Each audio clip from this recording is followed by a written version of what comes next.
একটি Gmail account আমাদের সবার আছে, কারণ জিমেল দিয়ে আমরা গুগল প্লে স্টোর ব্যবহার করি, ইউটিউব চালাই, গুগল ড্রাইভ ব্যবহার করি। এছাড়াও বিভিন্ন অ্যাকাউন্ট খোলার সময় একটা জিমেলের প্রয়োজন আছে, আরো বিভিন্ন কাজেই জিমেলের প্রয়োজন আছে। এর জন্য একটি জিমেল অ্যাকাউন্ট আমাদের সবার আছে। তো জিমেল সবার থাকলেও জিমেলের ইউজার নেম কিন্তু নিজের নামে বা পছন্দ মতো নামে অনেকেরই নেই। ইউজার নেম মানে বুঝতেই পারছেন, gmail.com এর আগে যেই নামটা থাকে সেটা হচ্ছে ইউজার নেম। এই ইউজার নেমটা মূলত আপনাদের অনেকেরই নিজের নামে নেই বা পছন্দ মতো নামে নেই। এর কারণ হয়তো আপনারা অনেক আগে জিমেলটা খুলেছিলেন, নিজের নাম দিতে পারেননি বা ভুলবশত একটা নাম দিয়েছেন, বা অন্য কেউ জিমেলটা খুলে দিয়েছিল, দেখা যাচ্ছে এখন পর্যন্ত সেই জিমেলটাই ব্যবহার করছেন, কিন্তু জিমেলের ইউজার নেমটা নিজের নামে নেই বা পছন্দ মতো নামে নেই। কিন্তু কেমন হতো বর্তমানে আপনি যে জিমেলটা ব্যবহার করছেন সেই জিমেলের ইউজার নেমটা পরিবর্তন করে আপনি যদি আপনার নিজের নামে বা পছন্দ মতো একটা নাম সেট করতে পারতেন, কেমন হতো? অবশ্যই দারুণ হতো। আর সেই সুযোগটাই বর্তমানে গুগল থেকে দেওয়া হচ্ছে। অনেকেই এই জিমেলের ইউজার নেম চেঞ্জ করার অপশনটা পেয়েছে, আবার অনেকেই পায়নি। তো আপনারা পেয়েছেন কিনা, কোথায় গিয়ে দেখবেন, এমনকি পেলে কিভাবে জিমেলের ইউজার নেমটা চেঞ্জ করবেন, না পেলে আপনারা কি করবেন, বিস্তারিত জানতে পারবেন আজকের এই ভিডিওতে। তো চলুন আর দেরি না করে আজকের ভিডিওটি শুরু করা যাক।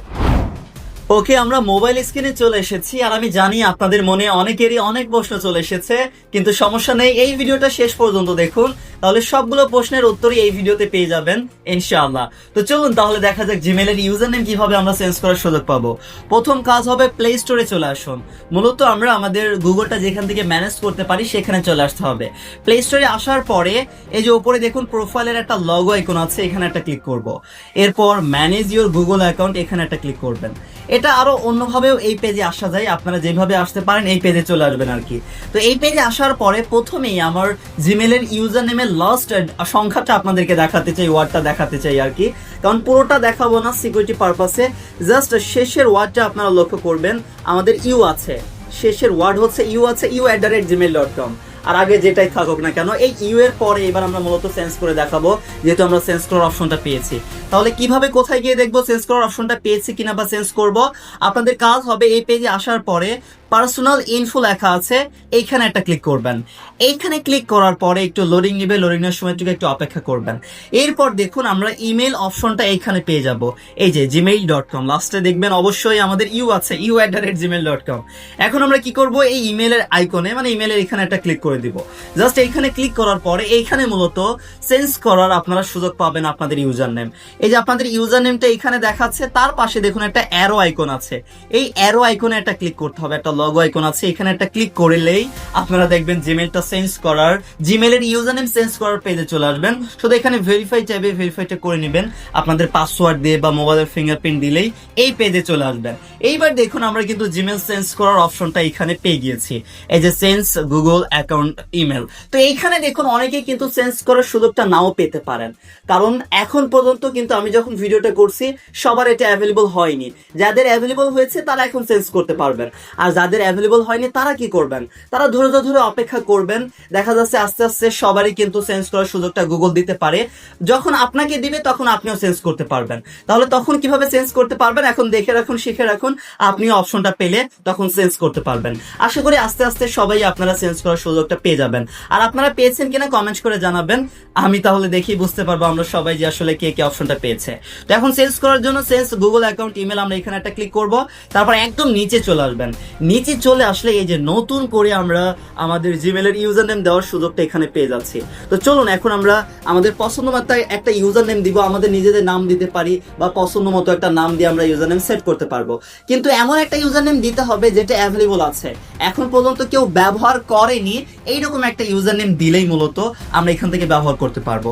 যেমন আমি যদি আপনাদেরকে বলি সাপোজ সাব্বির, এটা যদি আমি দেই, এটা কিন্তু আমি ব্যবহার করতে পারবো না, এর কারণ এটা কিন্তু অ্যাভেলেবল নেই, অলরেডি এই ইউজার নেমে কেউ না কেউ কিন্তু অ্যাকাউন্ট খুলে নিয়েছে।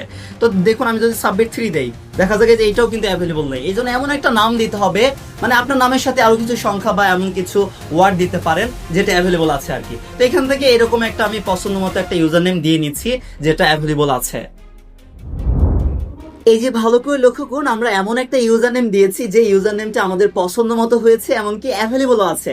আপনাদেরও এরকম একটা পছন্দ মতো ইউজার নেম দিতে হবে যেটা আপনাদের ভালো লাগবে, এমনকি অ্যাভেলেবলও আছে। তো এরকম একটা ইউজার নেম দেওয়া হলে এখন চেঞ্জ করার জন্য এই যে চেঞ্জ ইমেল লেখাই আছে, আপনাদের কাজ হবে চেঞ্জ ইমেল, এখানে একটা ক্লিক করবেন। তারপর আরো একবার দেখাবে আপনারা কি আসলে চেঞ্জ করতে চাচ্ছেন, আগে কোন আপনাদের ছিল এমনকি বর্তমানে কোন ইউজার নেম হচ্ছে সেটা আপনারা দেখতে পারবেন। যদি চেঞ্জ করতে চান ইয়েস চেঞ্জ ইমেল এখানে একটা ক্লিক করবেন। তারপর কিছু সময় অপেক্ষা করুন, তাহলে দেখবেন আপনাদের একটু তারা কিন্তু এখান থেকে লোডিং নিতে পারে, প্রসেসিং নিতে পারে, তারপরেই দেখবেন আপনাদের জিমেইলের ইউজার নেমটা চেঞ্জ হয়ে যাবে। আর এটা 12 মাসে মানে 1 বছরে একবারই চেঞ্জ করা যায়, কিন্তু আমি আপনাদেরকে বলবো বারবার চেঞ্জ করার কি দরকার, একবারই ভালো মতো পছন্দ মতো একটা ইউজার নেম সেট করে নেবেন। এই যে দেখুন আমাদের অলরেডি এটা চেঞ্জ হয়ে গিয়েছে। এখন আপনাদেরকে ব্যাক করে আমি আপনাদেরকে দেখাতে চাই আসলেই আমাদের ইউজার নেমটা পরিবর্তন হলো কিনা। আপনারা দেখেছিলেন আমাদের লাস্টে কিন্তু ইউ ছিল u@gmail.com, এই যে লাস্টে আমরা কিন্তু এখন 1 দিয়ে সেট করেছি। আপনারা ওই যে চেঞ্জ করার সময়ও দেখেছেন, এই যে এবার দেখুন 1 কিন্তু অ্যাড হয়ে গিয়েছে। আমরা কিন্তু এইভাবে আমাদের জিমেইলের ইউজার নেমটা চেঞ্জ করতে পেরেছি। এখন আপনাদের বেশ কিছু প্রশ্ন আছে, সেগুলোর উত্তর দিতে চাই। যেমন ভাই, এই জিমেইলের ইউজার নেম চেঞ্জ করার পরে আমাদের ইমেইলের ডাটা, আমাদের গুগল ড্রাইভের আরো ফাইল ছিল, এই ডাটাগুলো ডিলিট হবে কিনা? না, জিমেইল চেঞ্জ করলে, জিমেইলের ইউজার নেম চেঞ্জ করলে আপনাদের হচ্ছে কোনো ডাটা, আপনাদের ইমেল, গুগল ড্রাইভের ইনফরমেশন মানে ফাইল, এগুলো কিন্তু ডিলিট হবে না, সবকিছু সুরক্ষিতই থাকবে। শুধু জিমেইলের ইউজার নেমটা পরিবর্তন হলো। এই ক্ষেত্রে আরেকটা ব্যাপার আপনাদের মাথায় রাখতে হবে, আগের ইউজার নেম দিয়ে যেখানে যেখানে অ্যাকাউন্ট খুলেছিলেন, যে অ্যাপগুলোতে যেমন বাইন্যান্স হতে পারে ইত্যাদি, যেই সকল অ্যাপে আপনারা ইমেল দিয়ে অ্যাকাউন্টটা খুলেছিলেন, সেই জায়গায় আপনাদের কাজ হবে বর্তমানে যে ইউজার নেমটা সেট করলেন সেটা আপনারা চেঞ্জ করে নেবেন। মানে আগেরটা চেঞ্জ করে বর্তমান ইউজার নেমটা আপনারা সেট করে নেবেন, যে সকল জায়গায় অ্যাকাউন্ট খুলেছিলেন আর কি। আরো কয়েক জায়গায় যদি ভেরিফিকেশন চাই, ভেরিফাই করে নেবেন। ভেরিফাই মানে ওই যে পাসওয়ার্ড দিয়ে বা আপনারা হচ্ছে নতুন করে জিমেলটা সেট করে নেবেন, তাহলে বর্তমানে যে ইউজার নেম দিলেন সেটাই কিন্তু আপনাদের ইউজার নেম হয়ে গেল, এটা মাথায় রাখবেন। এই ছিল ভিডিওটি। আর যারা এখন পর্যন্ত আমাদের টেকনিক্যাল সফটওয়্যার টেলিগ্রাম চ্যানেলে জয়েন নেই, আমাদের সাথে জুড়ে থাকার জন্য, আমাদের বিস্তারিত আপডেট ফলো করার জন্য আমাদের অফিসিয়াল টেকনিক্যাল সফটওয়্যার টেলিগ্রাম চ্যানেলে জয়েন থেকে আমাদের সাথে জুড়ে থাকতে পারেন। আল্লাহ হাফেজ, আসসালামু আলাইকুম সবাইকে।